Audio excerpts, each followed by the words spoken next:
ఒడిదొడుకులు ఉంటాయి, పంచాయతీలు ఉంటాయి, కొట్లాడు ఉంటాయి, అచ్చట ఉంటుంది, ముచ్చట ఉంటుంది, అన్ని రకాలు ఉంటాయి. సరే మళ్ళీ మాట్లాడదాం.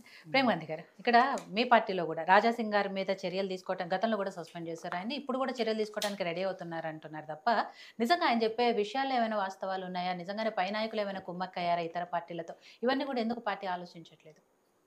అట్లేం లేదు, ఆలోచిస్తుంది పార్టీ పూర్తి స్థాయిలో, అదేం లేదు. ఎందుకంటే మా పార్టీకి సంబంధించినటువంటి విషయాల్లో ప్రతి 3 నెలలకు 6 నెలలకు ఒకసారి వివిధ ప్రాంతాలకు సంబంధించినటువంటి అందరు ఇన్ఛార్జీలు, ప్రముఖులు పార్టీ అంతర్గతంగా విషయాల మీద పూర్తి స్థాయిలో విచారిస్తుంటారు. ఎక్కడ జరిగింది, ఏం జరిగింది ఇస్తూ ఉంటారు. అంటే అనేకమైనటువంటి కమిటీలు ఉంటాయి మా కమిటీలు. ఆ కమిటీలు అన్నింటి మీద దానికి స్థాయి సంబంధించినట్టు వేరే వేరే ప్రాంతాల నుంచి ఉన్నటువంటి ప్రముఖులు వచ్చేస్తారు. దాంట్లో వాళ్ళు ప్రతినిధులు ఉంటారు, వాళ్ళు విచారిస్తుంటారు. ఎక్కడ కూడా లేదు. రాజాసింగ్ గారు విషయం మొదటి నుంచి కూడా ఆయన ఇయ్యాల కాదు, మీరు మొదటి నుంచి కూడా ఆయన కొంచెం అగ్రెసివ్గా మాట్లాడడం, ఆ ముక్కుసూటిగా మాట్లాడడం, కొన్ని విషయాలు లేనప్పుడు మాట్లాడము. ఇక్కడ ఏదేమైనా ఒకటి మాత్రం పార్టీ మాట్లాడినా పార్టీని ఉద్దేశించి ఎప్పుడు మాట్లాడలేదు, పార్టీ మీద ఎప్పుడు విమర్శలు చేయలేదు. మీరు అన్నట్టు నాయకుల మీదే విమర్శలు చేశారు. ఆయన ఆవేదనలో కూడా అర్థం ఉంది కదా. ఈవెన్ మొత్తం హైదరాబాద్లోనే ఏకైక ఎమ్మెల్యే, ఇప్పుడే కదా మీకు అసలు ఏ స్థానాలు లేనప్పుడు కూడా ఉన్న ఏకైక ఎమ్మెల్యే కూడా ఆయనే. అలాంటి ఆయన ఆవేదనని ఎందుకు అర్థం చేసుకోవట్లేదు? అంటే గోషమాలకు సంబంధించిన అధ్యక్షుని కూడా కనీసం నన్ను సంప్రదించకుండా చేశారు. ఇలాంటివన్నీ కూడా కొన్ని ఆలోచించాలి కదా పార్టీ. అయితే ఇక్కడ వారు మాట్లాడే విషయాల్లో కొన్నిటి పరిగణకు తీసుకున్నటువంటి అవసరం ఉంది. పార్టీ కొంత పరిగణకు తీసుకుంది. కొన్నిసార్లు ఆ నష్ట నివారణ చర్యలను కూడా మేము చేసినటువంటి దాఖలాలు కూడా ఉన్నాయి. జిల్లా అధ్యక్షుడు నిర్ణయించాల్సినటువంటి అవసరం అక్కడ ఉన్నటువంటి ఎవరైతే కోర్ కమిటీ ఉన్నారో, ఎవరెవరు ఉన్నారో వాళ్ళందరి నిర్ణయం. అయితే ఆయన ఏమంటుండే, ఆ నిర్ణయం నాకు తెలియదు, నా అనుకూలమైనటువంటి వ్యక్తికి రాలేదనేటువంటి అభిప్రాయమే మొన్న ఆయన వ్యక్తపరిచాడు. ఈయన మొత్తం ఓవరాల్గా మనం చూసినా, ఏ పార్టీలు చూసుకున్నా, కాంగ్రెస్ చూసుకున్నా, బీజేపీలు చూసుకున్నా, లేదా ఇంకో దాంట్లో చూసుకుంటే ఒకటి ఎవరు మాట్లాడుతున్నా, ఏం మాట్లాడుతున్నా అంటే వాళ్ళ వ్యక్తిగత ప్రయోజనాల కోసం మాత్రమే తప్ప సంక్షేమం కానీ, ప్రజల కోసం కానీ, లేదా పార్టీ ఎదుగుదల కోసం కానీ, పార్టీ సంక్షేమం, పార్టీకి సంబంధించిన అంశాలు మాట్లాడే దిశలో చాలా అరుదుగా ఎవరో ఒకరిద్దరు తప్ప ఇంకోటి ఎక్కడ కూడా లేదు. ఆ విషయంగా చూసుకుంటే కళ్ళల్లో నీళ్ళు తీసుకున్నారు. ఆల్రెడీ సీనియర్స్ ఉన్న అటువంటి వాళ్ళు ఏడ్చిర్రు. జీవన్ రెడ్డి అయితే ఏడ్చిండు. ఆయన, అరే నువ్వు వద్దంటే వేరే ఆయన తీసుకొని వచ్చినావు, మరి నా పరిస్థితి ఏడా, కళ్ళలో నీళ్ళు తెరిచి నేను ఉన్న నా పార్టీలో నాకే తెలియదు, నా పార్టీ నాకు అన్యాయం చేస్తుంది, ఆ నా మనుషుల మీదనే చంపుతున్నాడు, ఆ ఇంకో మంత్రి వస్తే నాయన పోరానైనా నీ పని నువ్వు చేసుకో, నీకు నాకేం సంబంధము అనేటువంటి విషయం. జగ్గారెడ్డి అసొంటి వాళ్ళు అనేక మంది, ఇప్పుడు బీఆర్ఎస్ పార్టీలో చూసుకున్నా కానీ రాజయ్య గారు అసొంటి వాళ్ళు, కడియం శ్రీహరి, వీళ్ళందరూ కూడా. అయితే ఇక్కడ పార్టీల వారిగా చూసుకోవడం పక్కన పెడితే, ఎవరైతే ఇప్పుడు మనం మాట్లాడుతూ అన్న కూడా మాట్లాడితే చెప్పినాం, కాంగ్రెస్లో వీళ్ళని తీసుకోలే, తీర్మాన్ మళ్ళని వీళ్ళని సస్పెండ్ చేసినామంటే ఎవరైతే ద్వితీయ తృతీయ శ్రేణి నాయకులు ఎవరైతే కొత్తగా వస్తూ ఉన్నారో, లేదా పార్టీకి పెద్ద స్థాయిలో డ్యామేజ్ జరగదు అనేటువంటి భావం ఉన్నటువంటి వ్యక్తుల్ని ఖచ్చితంగా సస్పెండ్ చేసేస్తున్నారు. నిజంగా డ్యామేజ్ జరుగుతున్నటువంటి వ్యక్తుల గురించి ఎక్కడ ప్రస్తావించరు, ఎక్కడ మాట్లాడరు. కనీసం నోటీస్ అనేటువంటి పరిస్థితి కూడా కాంగ్రెస్ ఇప్పటివరకు వినలే. అది ఏదో జరిగిందంటే అది నాకు తెలిసి తీన్మార్ మల్ల అనేది అది హిస్టరీ అనుకుంటా, ఎవరిని సస్పెండ్ చేసినట్టు లేదు, మొత్తం తీసి ఆ తీన్మార్ మల్ల అనేది అది హిస్టరీ. అట్లనే ఇక్కడ జరుగుతున్న విషయం పూర్తిగా చూసుకుంటే పార్టీల వారికి పక్కన పెడితే ఎవరు నాయకులైనా వాళ్ళ వ్యక్తిగత ప్రయోజనాల కోసం చేస్తున్నటువంటి ఎత్తుగడలు ఇవన్నీ. అంటే వాళ్ళకి మంత్రి పదవిలే అనుకుందాం, పార్టీలో వాళ్ళకు సరైనటువంటి ప్రాధాన్యత లేకపోవడం అనుకుందాం, లేదా ఇంకో ఆలోచించాం. మిత్రులు చెప్పినట్టు ఒక మాట చెప్పారు వాళ్ళు, బీజేపీలో ఆయన మొదటి నుంచి నుండి ఆయన ఎక్కడ కూడా రాష్ట్ర అధ్యక్షుడిగా ఆయనకు అవకాశం, ఎక్కడ ఆయన పేరు కూడా ప్రస్తావించలేదు రాజాసింగ్ గారు. ఉండుండొచ్చు, ఇప్పుడు ఆయనకు కూడా మరే కనీసం నా పేరన్నా ప్రస్తావన లేదు. అలాంటి దాంట్లో ఏమాత్రం సందేహం లేదు. వారి అభిప్రాయం మీద ఖచ్చితంగా మాట్లాడవచ్చు. అన్ని పార్టీలు మాట్లాడుతున్నా, అన్ని చేస్తుంటుంది. కానీ ఇక్కడ మనం చూడాల్సింది ఏంటి అని అంటే, వీళ్ళు ఎవ్వరు చేసినా, ఇంతమంది మాట్లాడినా, ఇంతమంది చేసినా వీళ్ళ వ్యక్తిగత ప్రయోజనాలకే తప్ప పార్టీ గురించి కానీ, సంక్షేమం గురించి కానీ, ప్రజల గురించి మేము మా పార్టీని ధిక్కరించిన దాఖలాలు ఒక్కరివి లేవు. ఎవరిని చూసినా మీరు వాళ్ళ వ్యక్తిగత ప్రయోజనాలు తప్ప ఏం లేదు. ఇక్కడ ప్రజాస్వామ్యం మా కాంగ్రెస్లో ఎక్కువ ఉంది, ప్రజాస్వామ్యం అంటే ఎక్కువ ఉన్నది కదా, అందులో పంచాయతీలు కూడా ఎక్కువనే ఉన్నాయి కదా, లొల్లి పెట్టేటోళ్ళు కూడా ఎక్కువనే ఉన్నారు కదా, పదుల సంఖ్యలు ఉన్నారు. చెప్పుకుంటూ పోతే జీవన్ రెడ్డి, ప్రేమ్ సాగర్ రావు, కోమటిరెడ్డి వెంకటరెడ్డి, రాజగోపాల్ రెడ్డి, జగ్గారెడ్డి, మధు యాష్కి, ఇట్లా చెప్పుకుంటూ పోతే పెద్ద విహెచ్. ఆయన అయితే ఎప్పుడైనా ఇక ఆయన ఆల్ టైమ్ బ్రాండ్ ఆయనది. ఏదో ఆయనకు అర్థం కాలేదనుకో పొరబాయ్ అనేస్తాడు. ఆయనని వ్యతిరేకించిన దాఖలాలు కూడా లేవు. పార్టీ కూడా ఆయనని ఎందుకు అనుకుంటుందో ఏమో తెలియదు, మళ్ళీ ఆయన్ని ఇంకో కేపాలనుకుంటుందా ఏమనుకుంటుందో తెలియదు. ఆయన మీద ఏం మాట్లాడరు. ఆయన మాట్లాడిన 2 రోజులు అది వైరల్ అయితే దాని తర్వాత ఏం లేదు.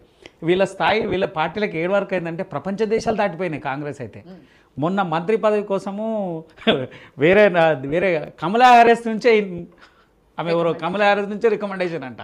అరే ఏందది, బ్రిటన్ ప్రైమ్ మినిస్టర్ కమలా హ్యారిస్ నుంచే రికమెండేషన్ అంట రాహుల్ గాంధీకి. నేను ఒక మెయిన్ న్యూస్ ఛానల్లో విన్నా, నేను ఎక్కడ చూడలేదు. న్యూస్ ఛానల్ విన్నా. నేను కావాలంటే మీకు ఆ క్లిప్పింగ్ కూడా పంపిస్తా. బాగా గమ్మత్తు కమలా హారిస్ నుంచే రికమెండేషన్ రాహుల్ గాంధీకి. ఎక్కడ ఉంది, మనం రోజు లైవ్ లో ఉన్నాం కదా. నేను మీకు అది పెడతా, క్లిప్పింగ్ కావాలంటే పెడతా. లేకపోతే నేను నా కమలా హారిస్ నాకేమో చుట్టమా? మీ వాట్సాప్ యూనివర్సిటీ నుంచి వచ్చిందా మెయిన్ ఛానల్? లేదు, మెయిన్ ఛానల్ మెయిన్ ఛానల్ వచ్చింది. మెయిన్ ఛానల్లోనే వచ్చినటువంటి న్యూస్. వాట్సాప్ యూనివర్సిటీ మేము కూడా యాక్సెప్ట్ చేయము. సింధు యుద్ధాన్ని ఆపమని డొనాల్డ్ ట్రంప్ చెప్పిండు. అదైతే అదైతే అన్న ఇప్పుడు నేను సృష్టించుకొని చెప్పిన అంశం కాదే, నేను సృష్టించుకొని చెప్పిన అంశం కాదు. పోనీ ఏదో వాట్సాప్లో వచ్చింది అనే అంశం ప్రధాన పత్రికల్లో వచ్చింది. మీరు కావాలంటే మళ్ళీ ఒకసారి ఇచ్చేయండి. అదే దాని మీద పెద్ద స్థాయి నాయకుడు ఏదో రంగారెడ్డి జిల్లా అన్నారు, మళ్ళీ ఆ జిల్లా నాయకుడు ఎవరో ఏం సంగతి అంటే వీళ్ళు ఏ స్థాయికి వెళ్ళిపోయారు అంటే వీళ్ళు అసలు నాయకుడు స్థాయి పెరిగిందా కమలా హారిస్ గారి స్థాయి తగ్గిందా నాకు అర్థం కాలేదు. అంటే వీళ్ళ పార్టీ స్థాయి 7 వరకు వెళ్ళిపోతుంది మనం ఆలోచించవచ్చు. వీళ్ళందరూ కూడా ఎవరైనా వాళ్ళ వ్యక్తిగత ప్రయోజనాల కోసమే తప్ప ఎక్కడో పార్టీ కానీ సంక్షేమం కానీ ప్రజల కోసం మేము ఇది కావాలని కొట్లాడుతున్నట్టు దాఖలు లేవు. ఒకవేళ అట్లా చేయాలి అని అనుకుంటే ఏమని చేయాల్సినటువంటి అవసరం లేదు. ఇలా కొంతమంది ప్రజాస్వామ్యబద్ధంగా ఉన్న వాళ్ళు ఎక్కడ బయట కూడా కనబడరు, ఎక్కడ కూడా మాట్లాడరు. ఏ పార్టీలు ఉన్నాయి వాళ్ళ నియోజకవర్గము వాళ్ళ ప్రాంతం అభివృద్ధి కోసం అన్ని పార్టీలు అన్ని రాజకీయ పార్టీలతో కలిసి పనిచేసినటువంటి దాఖలు బొచ్చడు ఉన్నాయి. తీరా అదే అవసరం కదా. ఎన్నో సందర్భాలు మాట్లాడడం రేవంత్ రెడ్డి గారు మాట్లాడారు. ప్రధానమంత్రిని వాళ్ళు కలుస్తున్నాం ఎన్ని కలుస్తున్నాం అంటే అరే నా రాష్ట్రం కోసం నేను కలుస్తున్నా, నేను ఏ పార్టీ అయితే ఏం సంబంధం ఉంటుంది. ఇలా ప్రజాస్వామ్యంగా ప్రజల కోసము మాట్లాడేటువంటి నాయకులకు పదవులతో పని లేదు, వాళ్ళ పార్టీలో పని లేదు. వాళ్ళకి సరైనటువంటి ప్రాధాన్యత లేనప్పుడు తిరుగుబాటు, ఈ ధిక్కర స్వరాలు, లేదా పార్టీ మీద వ్యతిరేకత, పార్టీ నాయకుల మీద వ్యతిరేకత, వ్యక్తుల మీద వ్యతిరేకత, అనేకమైన అంశాల మీద వ్యతిరేకత, వాళ్ళకు అనుకూలమైనటువంటి వాతావరణం లేనప్పుడు వ్యతిరేకమైనటువంటి భావజాలం చూపిస్తూ ఉన్నారు. అయితే మా పార్టీలో లేకుండే ఒక్కరు రాజాసింగ్ గారు తప్ప ఇంకెవరు ఇప్పటివరకు పెద్దగా మాట్లాడినట్టు ఏం లేదు. సరే దాన్ని కూడా మా పార్టీ దాన్ని సీరియస్గా ఉంది, ఎట్లా చేయాలి ఏం చేయాలని చూస్తుంది. ಖಚಿతంగా ఆయన మన ನೋಟಿಸ್ ಇಚ್ಚಿನ ಮದುವೆ ಆಗಿ ಮನೆಗೆ ಬಂದೆ. ಆರತಿ ಚೆಲ್ಲೋದಕ್ಕಿಂತ ಮುಂಚೆ ಗಂಡ ಹೆಂಡತಿ ಹೆಸರು ಹೇಳಬೇಕು. ಜಾಜಿ ఆయన పెట్టు, అట్లా కూడా మార్పు వస్తుంది. మేము స్వాగతిస్తున్నాం. ఒక పార్టీ నాయకుడిగా, ఒక పార్టీ కార్యకర్తగా ఒకవేళ నిజంగా ఆ స్థాయిలో ఉందనుకో, మా నాయకత్వం అధిష్టానం అయితే ఆలోచిస్తుంది దాని మీద. నువ్వేం మాట్లాడుతున్నావు ఏం సంగతి పక్కన పెడితే అధిష్టానం కూడా పూర్తి స్థాయి ఆలోచన వస్తుంది. దాంట్లో కూడా మార్పు స్వాగతిస్తుంది. దాంట్లో ఏమాత్రం ఇదేం లేదు.